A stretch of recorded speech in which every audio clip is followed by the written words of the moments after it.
सुबह होती है। घर के आंगन में बिशंबर ओबरॉय एक कुर्सी पर बैठकर चिड़ियों को दाना डाल रहे थे। तभी वो देखते हैं कि उन चिड़ियों में से एक चिड़िया ऐसी भी है जो बार बार एक एक दाना उठाकर उसी के साथ आए अपने दो बच्चों के मुंह में डाल रही है। जैसे जैसे वो छोटी सी चिड़िया अपने बच्चे का पेट भर रही थी, दादाजी के मन को उतनी संतुष्टि प्राप्त हो रही थी। तभी पीछे से विद्युत अपने दादाजी के पास आकर उनकी कुर्सी के पास बैठ जाता है। विद्युत के सर में प्यार से हाथ फिराते हुए उसके दादाजी पूछते हैं, विद्युत बेटा, तुमने नाश्ता किया? बहुत ही नरमी से विद्युत अपने दादाजी से कहता है, नहीं दादाजी, मैं तो आपके लिए रुका हुआ हूँ। आप आएंगे तो साथ में बैठकर नाश्ता करेंगे। मुस्कुराते हुए उसके दादाजी विद्युत की तरफ देखकर कहते हैं, बेटा, इन पक्षियों को देख रहे हो अपने सामने? सभी आपस में कितना मिलजुल कर दाना खा रहे हैं। काश ये भाव इंसान के अंदर भी होता। इस कलयुगी दुनिया में इंसान सिर्फ अपने बारे में सोचता है। वो सोचता है कि सब कुछ उसे ही मिले, लेकिन ये कोई नहीं सोचता कि सब में बराबर और अच्छे से मिले। इतना कहकर बिशंबर ओबरॉय अपनी एक छोटी सी डायरी निकालता है और उस पर कुछ लिखने लगता है। इस पर विद्युत अपने दादाजी से पूछता है, दादाजी, आप ये क्या कर रहे हैं? बेटा, ये मेरी सालों पुरानी डायरी है जिस पर मैं अपने जीवन के कुछ हसीन पलों को कैद करके रखता हूँ। कुछ ऐसे पल जो बेहद खास हों, जिन्हें कभी भुलाया ना जा सके। जैसे कि सामने तुम उस चिड़िया को देख रहे हो, अपने बच्चों को कैसे दाना पानी खिला रही है। कितना सुंदर दृश्य है। बिशंबर ओबरॉय, जिसे बचपन से ही डायरी में कुछ न कुछ लिखने का शौक था, ऐसी और भी डायरी उसके पास अपने कमरे में रखी हुई थी। कई सालों बाद बिशंबर ओबरॉय को अपनी उस डायरी में दोबारा एक सुनहरे रंग के पेन से लिखने में बहुत ज्यादा सुकून मिल रहा था। अपनी डायरी में उस पल को कैद करने के बाद बिशंबर ओबरॉय विद्युत से बोलता है, बेटे, जब कभी भी तुम्हारा मन परेशान हो तो मेरे कमरे में जाना, नीली रंग की एक डायरी खोलना और एक शांत जगह जाकर एक गहरी सांस भरते हुए उस डायरी के पन्ने को खोलना और फिर उसे पढ़ना शुरू करना। फिर देखना तुम्हारे मन को कितनी शांति प्राप्त होती है। दादाजी, ऐसा क्या है उस डायरी में? तुम्हें समझ में आ जाएगा बेटा, लेकिन उसे तभी खोलना जब तुम इस दुनिया से बेचैन हो जाओ, तुम्हें कुछ नजर नहीं आ रहा हो, कहीं कोई रास्ता नहीं दिखाई दे रहा हो। तब तुम्हें एहसास होगा तुम्हारे दादाजी आज क्या बोल रहे थे। अपने दादाजी की बातों को सुनकर विद्युत के मन में एक निर्मल दीपक सा जलने लगा। उसे अपने दादाजी की ये गहरी बातें फील होने लगी थी।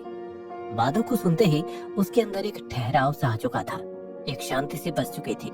तभी विद्युत अपने दादाजी की तरफ देखता है और उनके घुटनों में अपना हाथ रखकर कहता है, दादाजी, मुझे आपसे एक बात पूछनी थी। आपने अपने पूरे जीवन में सबसे कीमती चीज क्या कमाई?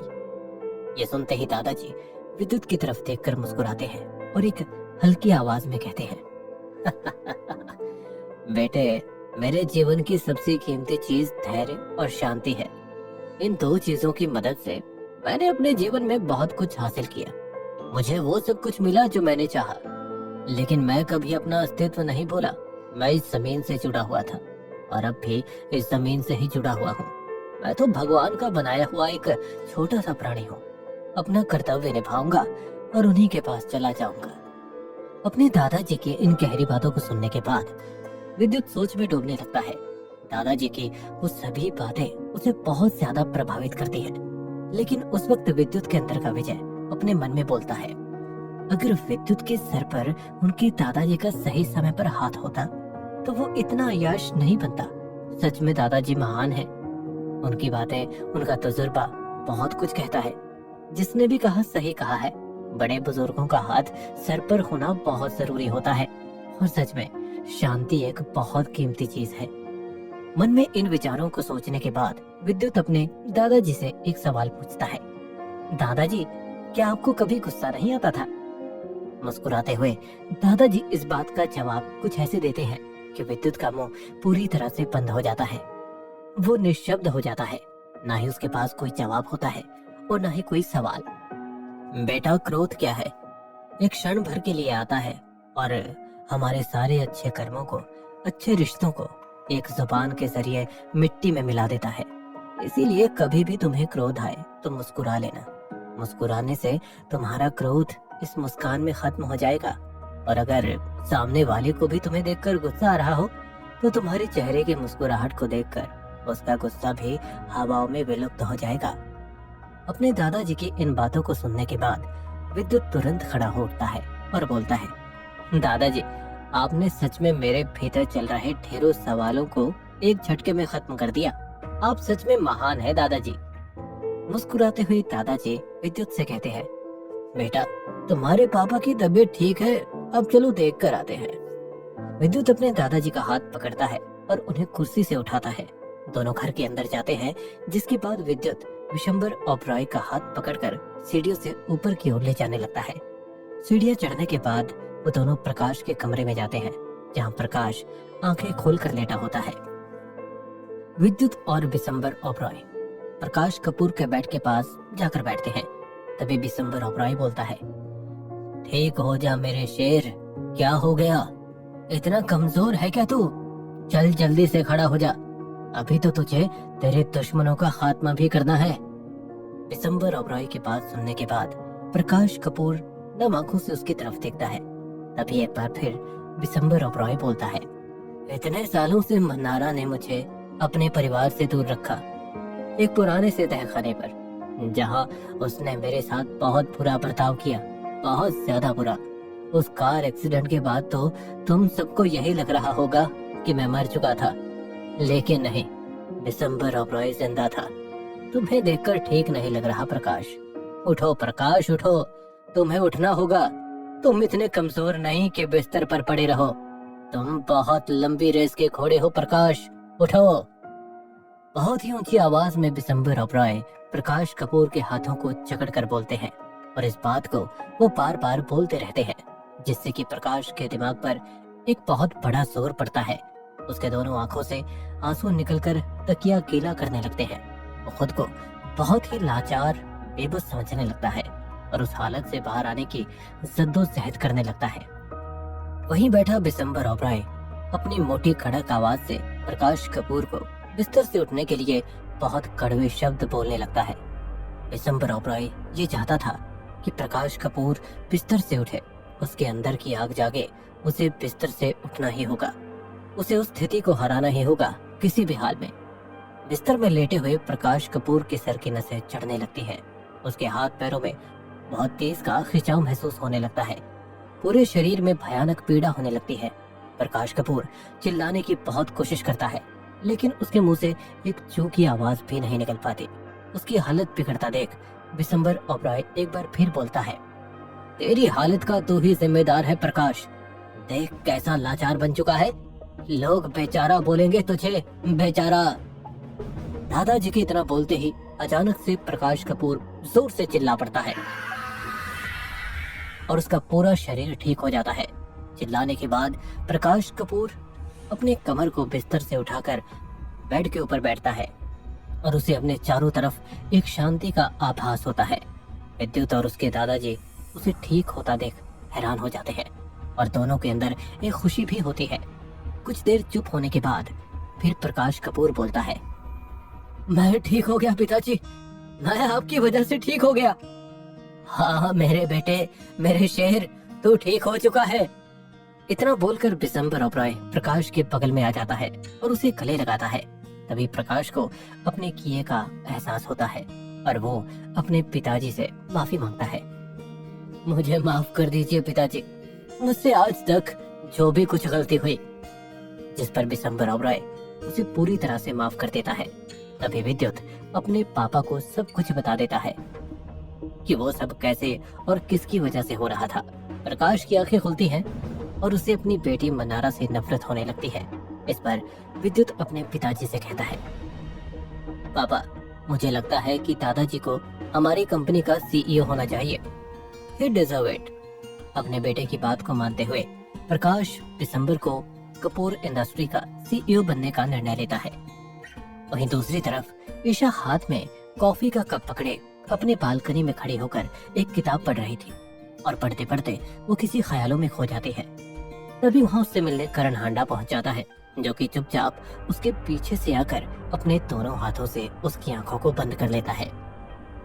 ईशा पीछे घूमती है तो करण को उसके हाथ पर एक किताब दिखती है जिस पर लिखा होता है, मुझे प्यार हुआ, आई एम इन लव।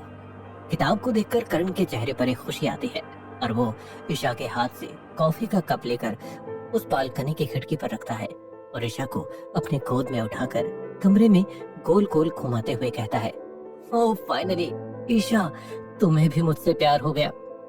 तुम कहो तो तुम्हारे कदमों में फूल बिछा दो। मुझे मुझे मुझे समझ नहीं आ रहा कि ईशा, तुम्हें मुझसे प्यार हो गया। I love you Isha, I love you. मुझे तो पहले से ही पता था कि एक ना एक दिन तुम मेरे प्यार में गिर ही जाओगी। इतना बोलकर करण ईशा को नीचे उतारता है।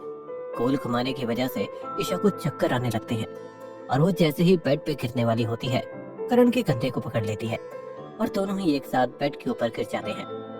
करण ईशा की आंखों में आंखें डालकर उसकी जुल्फों को अपनी उंगलियों से पीछे करता है और फिर खड़ा होकर कहता है, ईशा, तुम भी मुझसे प्यार करती हो। आज मुझे पूरा यकीन हो गया कि तुम मुझसे प्यार करते हो। मुझे तो पहले से ही पता था, वो तो तुम बस बताना नहीं चाह रही थी और ना ही कभी जताना। लेकिन करण, तुम मेरी बात तो सुनो, मुझे भी तो कुछ बोलने दो। ऐसा जो तुम सोच रहे हो। ईशा के इतना बोलते ही करण उसकी बात को काट देता है और कहता है, तुम बिल्कुल चुप रहो, मुझे सब कुछ समझ में आ चुका है, साफ साफ दिखाई दे रहा है। ईशा मुझसे प्यार करती है। ओ Isha, I love you. Isha Karan को बताने की कोशिश करती है कि वो उससे प्यार नहीं करती, लेकिन करण उसकी एक सुनने को राजी नहीं होता और अपनी ही धुन में ये कहे जाता है कि ईशा उससे प्यार करती है। वो सिर्फ उस किताब को देखकर ही खुद ब खुद अपने मन में ये सोचने लगता है कि ईशा उसके प्यार में गिर चुकी है, लेकिन ऐसा कुछ भी नहीं था। दूसरी तरफ मनारा अपनी हार के बाद खून के आंसू पी रही होती है और बदले की आग में जल रही अपनी माँ और मामा के साथ एक कमरे में बैठी होती है। तभी उसका मामा मनारा से कहता है, शांत रहो मनारा, अभी भी हाथ से कुछ गया नहीं है। मनारा अपने मामा की एक भी नहीं सुनती और गुस्से में आकर अपने बगल में रखी अपनी माँ के फ्रेम को शीशे में फेंकती है और पूरा तोड़ देती है। वहीं दूसरी तरफ दादाजी कंपनी के सीईओ बनने के बाद विद्युत को एक बड़ा प्लॉट गिफ्ट करने की सोचते हैं। अगले ही दिन अचानक रातों रात उस जमीन के पैसे बढ़ जाते हैं और जमीन को बेच के 500 करोड़ मिलते हैं, जिस पर दादाजी को ये लगता है कि विद्युत की बड़ी किस्मत है। वो इस 500 करोड़ को 5000 करोड़ बना देगा। बिशंबर ओबरॉय को विद्युत की काबिलियत पर इतना भरोसा होता है कि वो आंखें बंद करके उस पर यकीन कर लेता है और ये बात पूरे परिवार में पता चलती है कि दादाजी ने विद्युत को 500 करोड़ रुपए दिए हैं। तभी विद्युत की माँ गीता प्रकाश के पास जाती है और कहती है, सुनो, मुझे नहीं लगता हमारा बेटा अभी इतने सारे पैसे संभालने के योग्य है। अपनी धर्म पत्नी की बात सुनकर प्रकाश कहता है, तुम बिल्कुल ठीक बोल रही हो, मुझे पिताजी से इस बारे में बात करनी होगी। ये कोई छोटी मोटी रकम तो नहीं। आखिर क्या करेगा विद्युत इन 500 करोड़ रुपयों का? क्या मनारा कोई नई चाल चलने जा रही है? क्या होगा तब जब करण को पता चलेगा कि ईशा उससे नहीं बल्कि किसी और से प्यार करती है?